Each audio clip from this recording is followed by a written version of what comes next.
y a des projets en cours, vous aussi. Je crois avoir lu qu'il y a avec des clubs en Chine et peut-être des rapprochements. Il y a des exporter le savoir-faire. La formation, c'est sûr, c'est un vrai savoir-faire du club.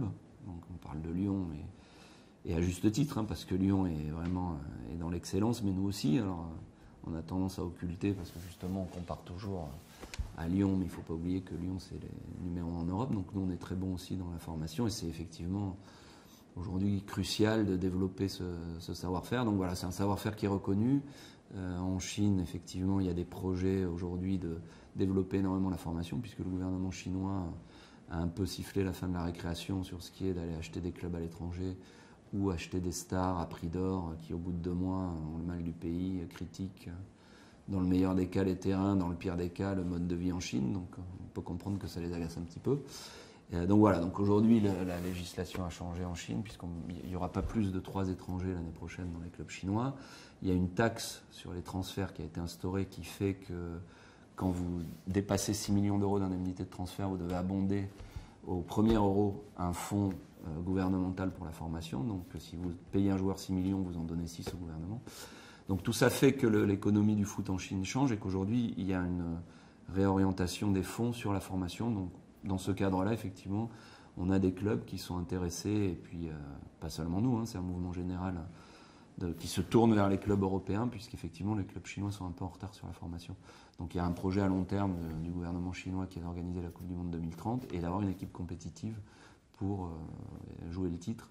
Et donc dans ce cadre-là, effectivement, on a été approché, donc ce qui prouve aussi qu'on est reconnu par des clubs chinois pour faire un partenariat. Donc c'est un sujet intéressant qui peut aussi nous permettre d'avoir plus de moyens sur la formation et de continuer à développer ce savoir-faire ici. C'est juste approché ou il y a vraiment quelque chose de concret? Non, pour l'instant, on a des discussions qui...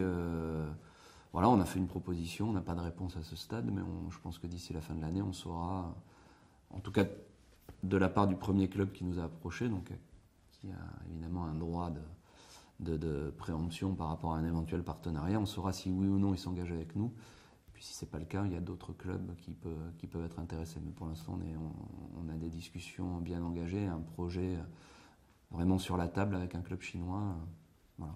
Donc ça veut dire des éducateurs bordelais qui iraient là-bas? Ça serait un projet... Qui peut-être ici les meilleurs?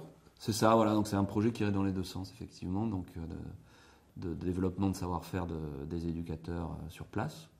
Donc avec des échanges de nos éducateurs qui iraient... faire un travail de formation, de consulting, et puis à l'inverse, quelques joueurs qui pourraient envoyer ici sur des périodes assez courtes, parce que évidemment, il faut que les joueurs continuent à être scolarisés sur place, et c'est compliqué d'organiser une scolarisation pour des enfants ou des adolescents qui ne parlent pas français. Donc il y aurait quelque chose vraiment de dynamique, d'échange dans les deux sens, et je pense que c'est aussi enrichissant pour le club et pour les éducateurs du club qui...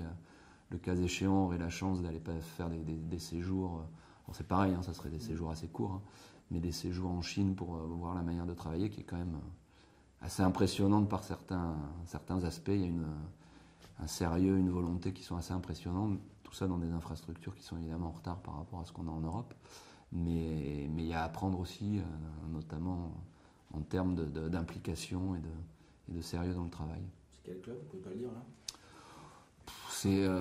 Quelle ville alors? C'est une ville dans la province de Guizhou.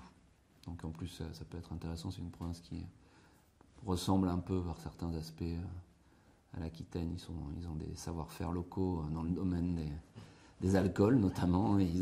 C'est une région très verte, c'est la région la moins polluée de Chine. Donc voilà, il peut être intéressant aussi après d'avoir certains partenariats qui vont au-delà même du foot avec nos partenaires. Enfin, c'est vraiment un projet qui, s'il aboutit, ressemblerait à un jumelage de clubs.